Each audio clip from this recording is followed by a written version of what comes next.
और भाई ना तो आपके कहने से कोई कानून बना रहा है, आपको भी ये पता है।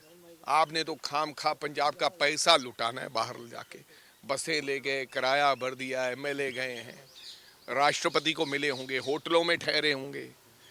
जैसे वो इन्वेस्ट पंजाब हुआ था, लुधियाना के व्यापारियों को बेचारों को यहाँ पर ठहरा दिया, बहुत से ऐसे जलंधर के व्यापारियों को ठहरा दिया, अमृतसर के ठहरा दिया, होटलों में 3-3 4-4 दिन उन्होंने एंजॉय किया, लग्जरी होटल्स थे, मजे लिए, इन्वेस्टमेंट जीरो।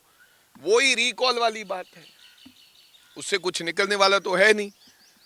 अब चड्डा साहब ने तो उल्टा धमकी दे दिया इनको, 21 राज्यों में हमारी सरकार है, कल तक तो आम आदमी पार्टी उसकी सरकार थी, अब उसकी बीजेपी है, तो अब क्या करेंगे मान साहब। अब वो संदीप पाठक के ऊपर तो पर्चा दे दिया, तो चड्डा साहब रीच के बाहर आ रहा है, आउट ऑफ रीच, जैसे फोन चलता है।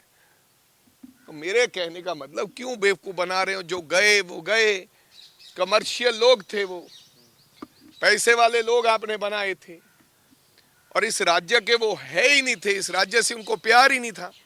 ये आपकी गलती है क्योंकि आपने वॉलंटियर्स को बुलाया नहीं, ये आपके ऊपर क्वेश्चन मार्क है। अपनी नालायकियों को धोने के लिए आप दिल्ली जा रहे हो, नाकामयाबियां आपकी थी, तो आप दिल्ली जाके उसको छुपाना चाहते हो। हाँ, चड्डा ने गद्दारी की है, इसमें तो कोई दो राय ही नहीं है।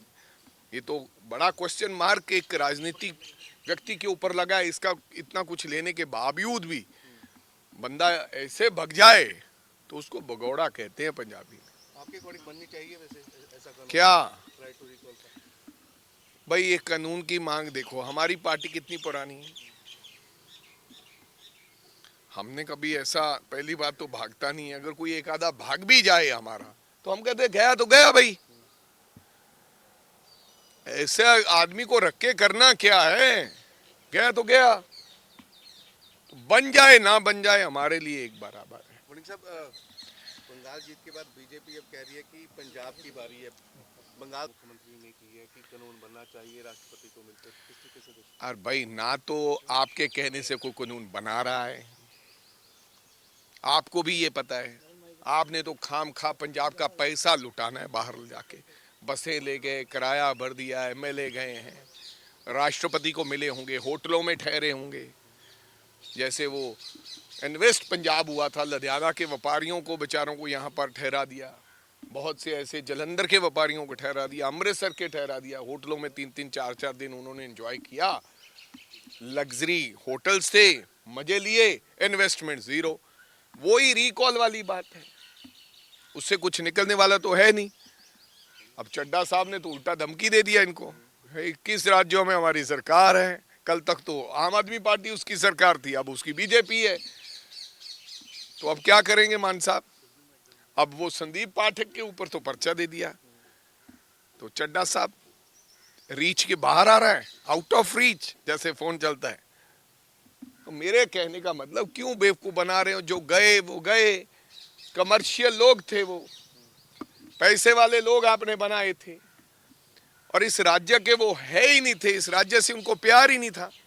ये आपकी गलती है क्योंकि आपने वॉलंटियर्स को बुलाया नहीं, ये आपके ऊपर क्वेश्चन मार्क है। अपनी नालायकियों को धोने के लिए आप दिल्ली जा रहे हो, नाकामयाबियां आपकी थी, तो आप दिल्ली जाके उसको छुपाना चाहते हो। हाँ, चड्डा ने गद्दारी की है, इसमें तो कोई दो राय ही नहीं है।